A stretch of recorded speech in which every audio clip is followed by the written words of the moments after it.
راتوں کے چاند پر علماء انبیاء کرام کے وارث اور جانشین ہیں۔ انبیاء کرام علیہ السلام کی وراثت دینار اور درہم نہیں ہے، انہوں نے وراثت میں صرف علم چھوڑا ہے، جس نے اسے حاصل کیا اس نے پورا حصہ پا لیا۔ حضرت معاویہ ہوتا ہے من یرید اللہ بہ خیر یفقہہ فی الدین وَإِذَا كَانَ قَاسِمًا وَاللَّهُ يُعْطِي۔ رسول اکرم صلی اللہ علیہ وسلم نے فرمایا اللہ تعالیٰ جس شخص کے ساتھ بھلائی کا ارادہ کرتا ہے اللہ اسے دین کا علم عطا فرما دیتا ہے۔ اور آقا کریم صلی اللہ علیہ وسلم نے فرمایا اللہ عطا کرنے والا ہے اور میں محمد مصطفیٰ تقسیم کرنے والا ہوں۔ حضرت ابن عباس رضی اللہ تعالی عنہ نے فرمایا کہ رات میں ایک گھڑی، ایک لمحہ دین کا علم حاصل کرنا ساری رات کی عبادت کرنے سے بہتر ہے۔ ساری رات عبادت کرنے کی فضیلت بھی اپنی جگہ پر، لیکن ساری رات کی عبادت کی فضیلت ایک طرف اور ایک لمحہ ایک گھڑی دین کا علم حاصل کرنا جو ہے یہ ایک طرف، بلکہ اس کا مقام اس سے زیادہ ہے۔ حضرت عبداللہ ابن عباس نبی پاک صلی اللہ علیہ وسلم کے چچا کے صاحبزادے مفتی اہل مدینہ میں سے ہیں، مفسر قرآن ہیں۔ آپ فرماتے ہیں کہ ایک فقیہ یعنی ایک عالم دین 1000 عابدوں سے زیادہ بھاری ہے شیطان پر، یعنی 1000 عبادت کرنے والے اور ایک عالم دین کا تقابلی جائزہ لیتے ہوئے آپ نے فرمایا کہ 1000 عابدوں سے شیطان اتنا پریشان نہیں رہتا جتنا ایک عالم دین سے پریشان رہتا ہے۔ حضرت ابو درداء رضی اللہ تعالیٰ سے روایت ہے، انہوں نے کہا رسول اکرم صلی اللہ علیہ وسلم نے سے دریافت کیا گیا کہ اس علم کی حد کیا ہے جسے آدمی حاصل کر لے تو عالم دین ہو جائے۔ رسول اکرم صلی اللہ علیہ وآلہ وسلم نے ارشاد فرمایا کہ جو شخص میری امت تک پہنچانے کے لیے دینی امور کی 40 حدیثیں یاد کر لے خدا تعالیٰ اسے قیامت کے دن عالم دین کی حیثیت سے اٹھائے گا۔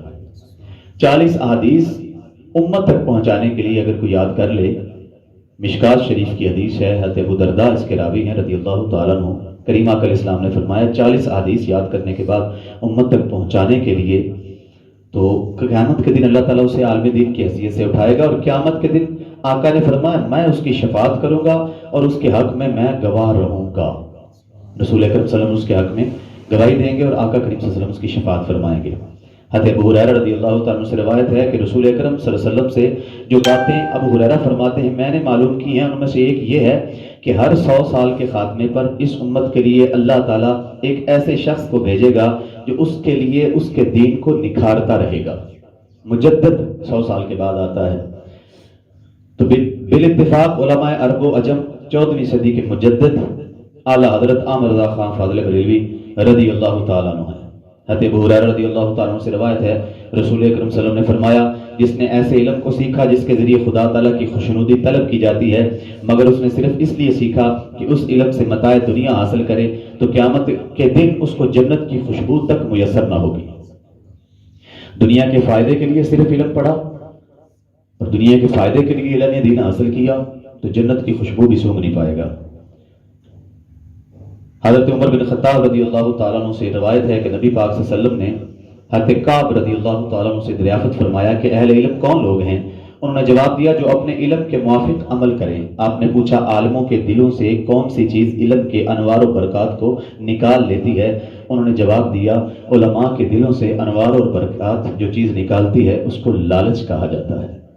اللہ لالچ کی بری بلا سے ہم سب کو محفوظ رکھے۔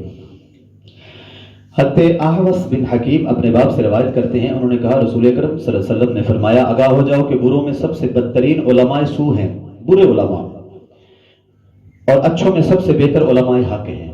جو حق کے راستے پر چلنے والے ہیں وہ سب سے بہتر ہیں، اور جو باطل کے راستے پر چلنے والے ہیں، طمع اور لالچ رکھنے والے ہیں، دنیا داری کی خاطر دین علم پڑھنے والے اور عالم دین کا روپ دھارنے والے علماء سو ہیں وہ بدترین ہیں۔ حضرت ابو ہریرہ رضی اللہ تعالیٰ عنہ نے کہا کہ رسول اکرم صلی اللہ علیہ وسلم نے فرمایا جسے بغیر علم کے کوئی فتویٰ دیا گیا اس کا گناہ فتویٰ دینے والے پر ہوگا۔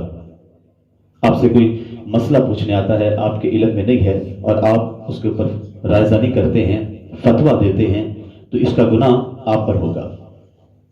اور جس نے جان بوجھ کر اپنے بھائی کو غلط مشورہ دیا اس نے اس کے ساتھ خیانت کی، یعنی یہ غلط مشورہ ہے، یہ غلط آپ رائے دے رہے ہیں، آپ کو علم ہی نہیں ہے، آپ کے نالج میں نہیں ہے، آپ صاحب علم ہی نہیں ہے، تو پھر آپ اس کو مشورہ غلط دے رہے ہیں تو آپ نے اس کے ساتھ خیانت کی۔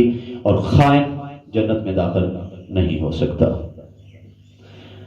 نبی پاک صلی اللہ علیہ وآلہ وسلم کی فرامین کی روشنی میں ہمیں پتہ لگا کہ علم وہ جو قرآن و حدیث کا، وہ علم جو اللہ کی پہچان کروائے، وہ علم جو مصطفیٰ علیہ السلام کی دل میں محبت پیدا کرے، وہ علم جس سے آقا کریم صلی اللہ علیہ وسلم کی شریعت مطالعہ پر چلنے کا ہمیں طریقہ اور سلیقہ آ جائے۔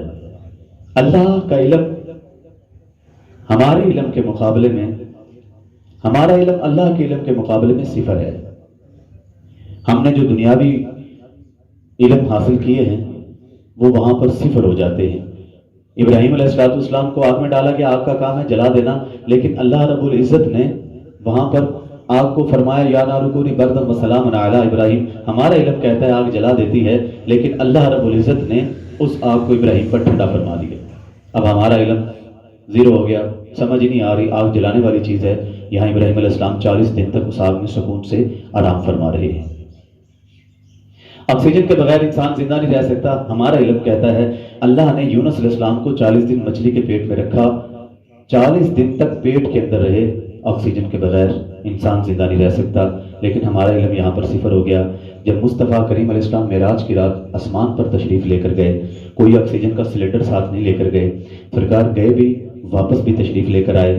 آکسیجن کے بغیر ہمارا علم کہتا ہے انسان زندہ نہیں رہ سکتا۔ ساری کائنات کا موسم، مقصد تخلیق کائنات گیا بھی اور واپس بھی آیا، کوئی فرق نہیں پڑا، ہمارا علم صفر۔ ہمارا علم کہتا ہے کہ نظام شمسی سورج کا محتاج ہے، سورج کا طواف کرتا ہر سیارہ، ہمارا علم کہتا ہے کہ اس سارے نظام کو چلانے والا سورج ہے، لیکن ایک وقت ایسا آیا کہ میرے مصطفیٰ کے علی کی نماز قضا ہوئی، کریم آقا نے ہاتھ اٹھا کر دعا کی، اللہ نے سورج کو مصطفیٰ کے بلانے پر واپس بھیج دیا۔ ہمارا علم یہ کہتا ہے کہ آؤ آسمان پر چاند پر کمندیں ڈال لیں، جو چاند پر پہنچ گیا وہ سب سے بڑا صاحب علم ہے۔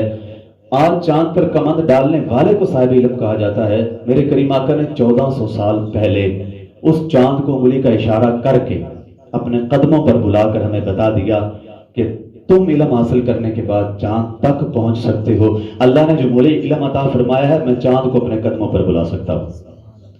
تو ہمارا علم اللہ کے علم کے مقابلے میں صفر۔ علم وہ جو اللہ کی پہچان کروائے، علم وہ جو مصطفیٰ کریم علیہ السلام کی ہمیں محبت نصیب کرے، علم وہ جو شریعت مطہرہ کا طریقہ ہمیں بتائے، شریعت مطہرہ پر چلنے کا سلیقہ ہمیں سکھائے۔ اللہ رب العزت کی بارگاہ میں دعا ہے کہ اللہ تبارک و تعالی ہمیں ایسے علوم سے بہرہ مند فرمائے۔ آمین۔ وآخر دعوانا ان الحمد للہ رب العالمین۔